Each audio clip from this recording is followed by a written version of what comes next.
We on, Joe? Oh, We're yeah. good. All right, Doris. We got it now. All right, Doris. We're gonna start off with a simple one then. First of all, where were you born? How many siblings did you have?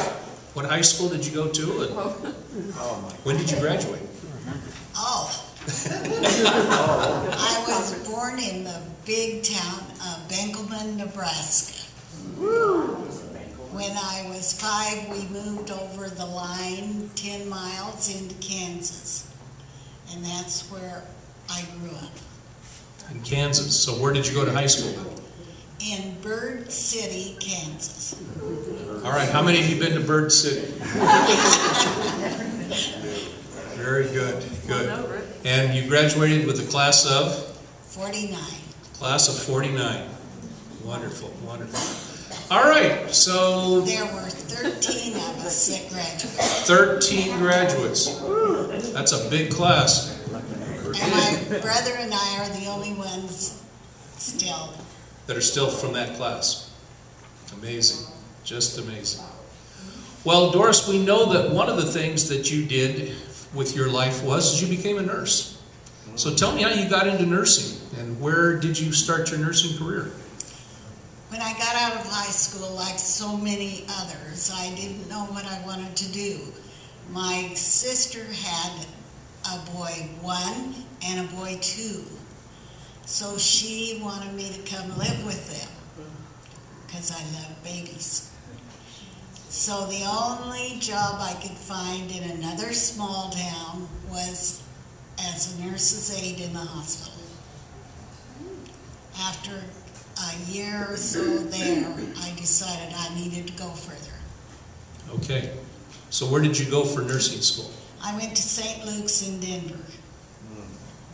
Excellent. Yes. Okay. Oh, sorry. Let's get that out of the way there a little bit. Okay, yeah, that's good. That's better. Okay. All right, so tell me, how did you get to California? I worked in Denver for 4 years, then I got married and we moved to Greeley, Colorado. I worked there almost 20 years. In Greeley? In Greeley. And my daughter lived here in Redlands, had a baby with a hole in her heart. So I moved here to help her with that and her 3-year-old son. Then she had her pre-op test done and the hole had closed. So I moved for no good reason. Gwen, is that true? I love it here. By the way, her daughter is with us today. Gwen is here. So great. So tell me, how many children and how many grandchildren do you have? I had 5 children, 10 grandchildren, 1 great-grandchild. And she is darling. I'm sure she is. If any of you know about Doris also, she volunteers here with the child care. So like for Women's Bible Study and different events here, Doris will come and do child care because she does like babies. All right. Well, the next thing I want to know about is your faith journey. How did you come to the Lord to receive Christ? And tell us a little bit about how that journey has been. When I lived on the farm, I went to school in a 1-room schoolhouse. And that's where we went to church. One of the men read the Bible. That was about it. So that wasn't real exciting or inspiring. When I lived with my sister, we joined a Methodist church. And then I went off to nurses training.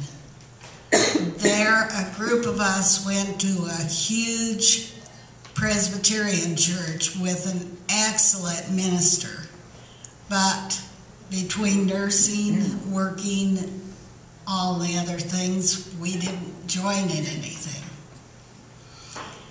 When I moved to Greeley, I joined the Baptist church there. And I felt like I was serious and knew the Lord, but it wasn't until I was left a single mother that I really learned to depend on him. One night I just got on my knees and said, Lord, I know you love my children as much as I do, so I need your help. And that's when I really knew. And committed your life to the Lord. Yes. Good, good. Thank you, thank you. Well, what would the message be that you would have for the next generation? You've got children, you've got grandchildren. What would you like to tell them if you had that opportunity? And my 2 grandchildren are living with me and going to school, so that's a new experience. But we have fun. I wrote a list.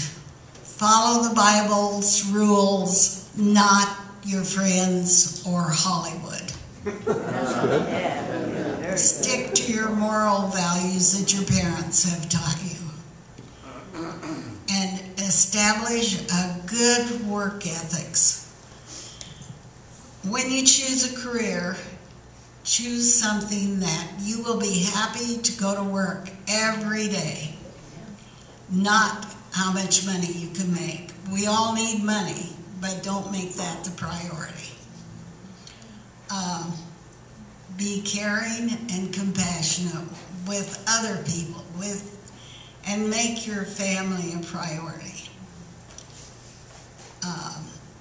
Spend more time perfecting your social skills instead of perfecting your computer game skills. That's it. Very good. We're all convicted on that one. Okay, some words of wisdom from someone who has lived the life for 86 years. Doris, thank you so much. Thank you for appreciating that.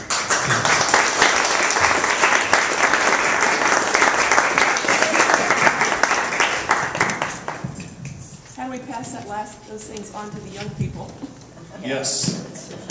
This is a I choir try. here. Huh? I try to. Amen. Post it on YouTube, yes, that's for sure.